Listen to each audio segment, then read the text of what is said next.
大家好，我係 Mr. So， 今日會為大家講呢就係 S4 嘅 Mastering Mathematics Exercise 9B Question 28 Prove the following identities。首先佢有一個叫做咩sin 180度減 θ， 畫一圖睇睇先。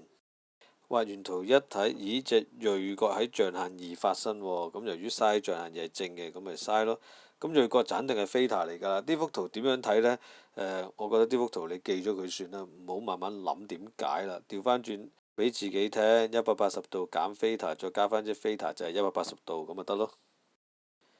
好，咁我哋呢就解釋咗 sin 180度減 θ就會等於 sin θ啦。咁佢話要正行等式，我哋通常就用左右方嘅 left hand side 同埋 right hand side。左手邊開始呢，當然就left hand side 等於抄翻嗰個份數落去啦。咁我哋知道 sin 180度減 θ可以換翻 sin θ啦。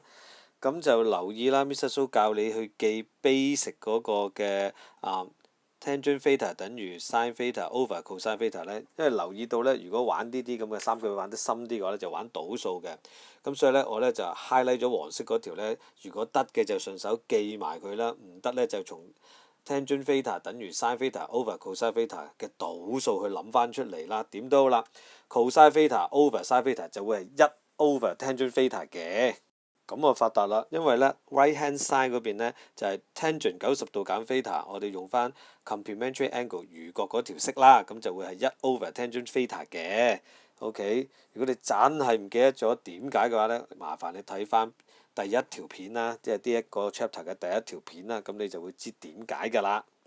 而家呢就 left hand side 等於 right hand side， 咁所以呢 cosine θ over sin 180度減 θ就係 identical to tangent 90度減 θ啦，就係恒等於 tangent 90度減 θ。OK， 好，咁總結下呢啲題目啦。如果要證明恒等式 ，OK， 咁我哋就拆開 left hand side 同埋 right hand side 兩邊去計嘅。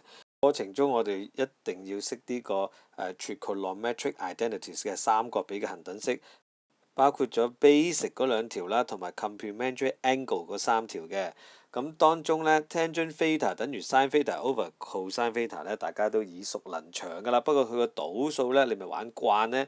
如果玩唔慣，你咪記埋黃色嗰條咯。你係咪 Mr. So 我玩得慣嘅，咁恭喜你啦。咁你變咗見到，咦 cosine θ over sin θ就會等於1 over tangent θ㗎啦。同樣地，餘角裏邊有一條叫做 tangent 90度減 θ等於1 over tangent θ嘅。如果你話我慣㗎啦。